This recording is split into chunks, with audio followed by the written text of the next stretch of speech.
सही कहा है किसी ने, चिंता और चिता में सिर्फ एक बिंदु का फर्क होता है। इस दुनिया में कुछ लोग बेवजह चिंता करते हैं, बिना किसी कारण ही अपने आप को और मन को परेशान करते रहते हैं। चिंता हमें बीमार करती है। आज की इस कहानी में हम सीखेंगे कि क्यों हमें बेवजह चिंता नहीं करनी चाहिए। एक गांव में एक किसान था जिसे एक बहुत ही बुरी आदत लग चुकी थी, और वह आदत थी बेवजह चिंता करने की। वो हर समय किसी ना किसी चीज की चिंता करता ही रहता। वो हर समय सोचता रहता कि कहीं मेरे साथ कुछ गलत ना हो जाए, जबकि उसकी जिंदगी में अभी तक सब कुछ ठीक ही चल रहा था। उसके पास एक बड़ा सा खेत था जिसमें अच्छी खासी फसल हो जाती थी। खेती करने के लिए 2 बैलगाड़ियां थीं, एक अच्छा घर था, एक पत्नी और 2 प्यारे बच्चे थे। लेकिन फिर भी वो किसी न किसी अनहोनी के बारे में सोचकर बेवजह चिंता करता रहता। कभी सोचता कि अगर मेरी फसल में कीड़े लग गई तो क्या होगा, अगर आवारा पशुओं ने फसल को बर्बाद कर दिया तो क्या होगा, अगर सूखा पड़ गया या अत्यधिक बारिश हो गई तो मेरी फसल खराब हो जाएगी। ऐसे ही वो भविष्य की अन्य बातों के बारे में सोचकर बेवजह चिंता में डूब रहा था। जैसे कि कहीं खेती के समय मेरे बैल बीमार ना पड़ जाए, मेरे बच्चों का भविष्य कैसा होगा, कहीं बुढ़ापे में मुझे कोई बड़ी बीमारी ना हो जाए, मेरे बच्चे बुढ़ापे में मेरा ख्याल रखेंगे भी या नहीं, वगैरह वगैरह। अपनी इस लगातार बेमतलब चिंता करने की आदत की वजह से वो आसान और परेशानी नहीं लगता था, और अब उसका किसी भी काम में मन भी नहीं लगता था। उसकी पत्नी ने भी इस बात को अनुभव किया कि उसे बिना मतलब चिंता करने की आदत पड़ चुकी है। उसने उसे कई बार समझाने की कोशिश भी की, तुम बेवजह चिंता करना छोड़ दो, लेकिन उसके समझाने का कोई मतलब नहीं रहा। उसे पता चला कि नगर में एक महात्मा आए हैं जिनके पास सारी समस्याओं का हल है। फिर एक दिन वो उसे लेकर एक बौद्ध भिक्षु के आश्रम में पहुंची। बौद्ध भिक्षु बहुत ही बुद्धिमान और ज्ञानी व्यक्ति थे।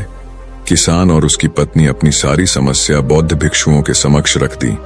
किसान ने कहा, महात्मा, मैं हर समय किसी न किसी बात की चिंता करता रहता हूँ। मैं ज्यादातर उन बुरी चीजों के बारे में सोचकर चिंतित होता रहता हूँ जो अभी तक मेरे साथ हुई भी नहीं। किसान की समस्या को पूरे ध्यान से सुनने के बाद बौद्ध भिक्षु ने कहा, ठीक है, तुम दोनों कल सुबह आना और फिर मैं तुम्हें तुम्हारी समस्या का समाधान बता दूंगा। अगली सुबह जब किसान और उसकी पत्नी बौद्ध भिक्षु के आश्रम में पहुंचते हैं तो देखते हैं कि बौद्ध भिक्षु बहुत ही चिंतित अवस्था में जमीन पर पालथी मारकर बैठे हुए हैं और उनके सामने एक दूध से भरा गिलास रखा हुआ है। बौद्ध भिक्षु बार बार उस दूध के गिलास की तरफ देख रहे हैं और फिर कभी अपना हाथ अपने सिर पर रखते तो कभी जमीन पर वो बहुत ही चिंतित और बेचैन दिखाई पड़ते थे। ये देखकर किसान ने पूछा, महात्मा, आप इतने परेशान क्यों लग रहे हैं? आपके समक्ष दूध रखा है, आप इसे पी क्यों नहीं लेते? महात्मा बोले, मुझे चिंता हो रही है कि कहीं इस दूध को बिल्ली ना पी जाए या फिर मैं कहीं जाऊं और तो क्या पता या दूध कहीं गिर जाए। मैं दूध को पीना तो चाहता हूं लेकिन मेरा भी मन नहीं है। मैं तो यही सोच रहा हूं कि अगर ये दूध खराब हो गया या कोई गंदी चीज इस पे पच गया तो फिर क्या होगा? इतना सुनकर किसान जोर जोर से हंसने लगा। किसान ने हंसते हुए कहा, इसमें इतनी चिंता करने वाली कौन सी बात है? ये दूध ही तो है। अगर इसे बिल्ली ने गिरा दिया या ये खराब हो गया या फिर किसी ने इसे पी लिया तो क्या हो गया?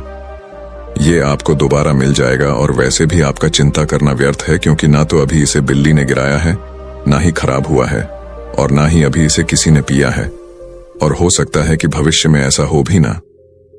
किसान के मुंह से ये बातें सुनकर बौद्ध भिक्षु मुस्कुराए और बोले, मैं भी तो तुम्हें ही यही समझाने का प्रयास कर रहा हूं कि भविष्य की उन घटनाओं की चिंता करना व्यर्थ है जो अभी हमारे साथ हुई ही नहीं, और बहुत बड़ी संभावना है कि वो कभी होगी भी नहीं, और अगर हो भी गई तो जिस चीज को तुम एक बार हासिल कर सकते हो उसे तुम दोबारा भी हासिल कर सकते हो, और अगर नहीं कर पाए तो कोई बात नहीं, क्योंकि समस्याओं के आने के साथ ही उन समस्याओं का सामना करने की हिम्मत भी अपने आप ही आ जाती है।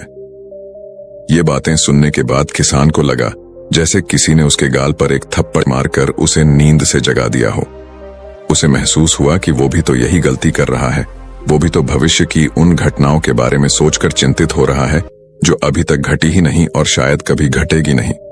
वो और फिर बौद्ध भिक्षु के चरणों में गिर पड़ा और कहने लगा, इतनी आसान में मुझे मेरी गलती का एहसास करवाने के लिए आपका बहुत बहुत धन्यवाद और मैं आज से पूरा प्रयास करूंगा।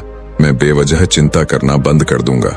जापान में एक लोकप्रिय कहावत है, अगर तुम चल रहे हो तो सिर्फ चलो, अगर तुम खा रहे हो तो सिर्फ खाओ, लेकिन एक समय में सिर्फ एक ही काम करो, चिंता न करो।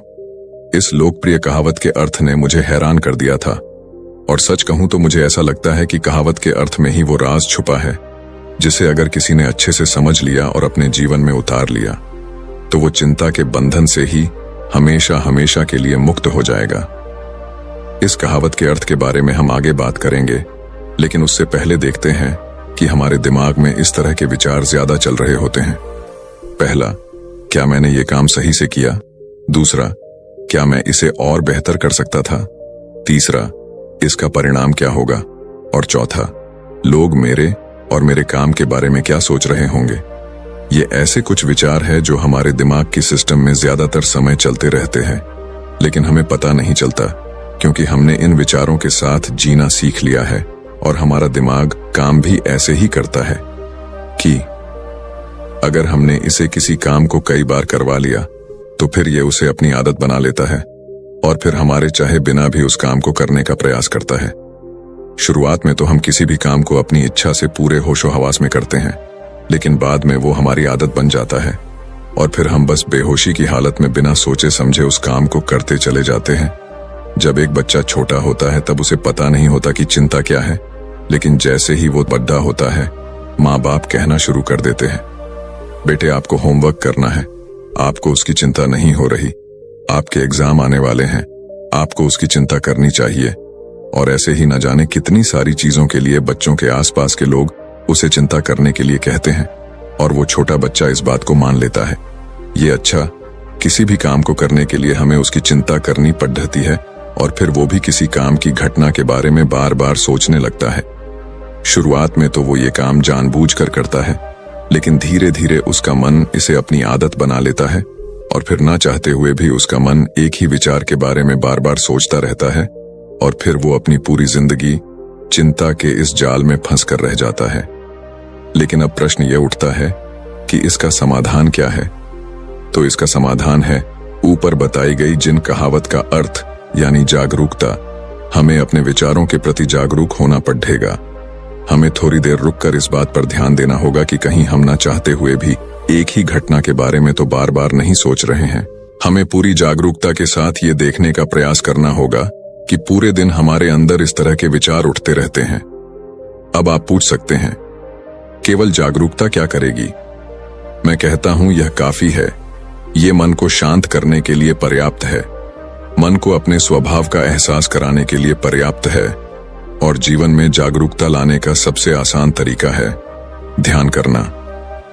ध्यान करने के दौरान अपने विचारों पर ध्यान देना, और जब आप पूरी जागरूकता के साथ अपने विचारों पर ध्यान देना शुरू कर देंगे तब आप पाएंगे कि आपके मन में चलने वाले गैर जरूरी विचार एक एक करके अपने आप ही गायब होना शुरू हो जाएंगे और फिर आप एक आनंदित और शांत जीवन अनुभव कर पाएंगे।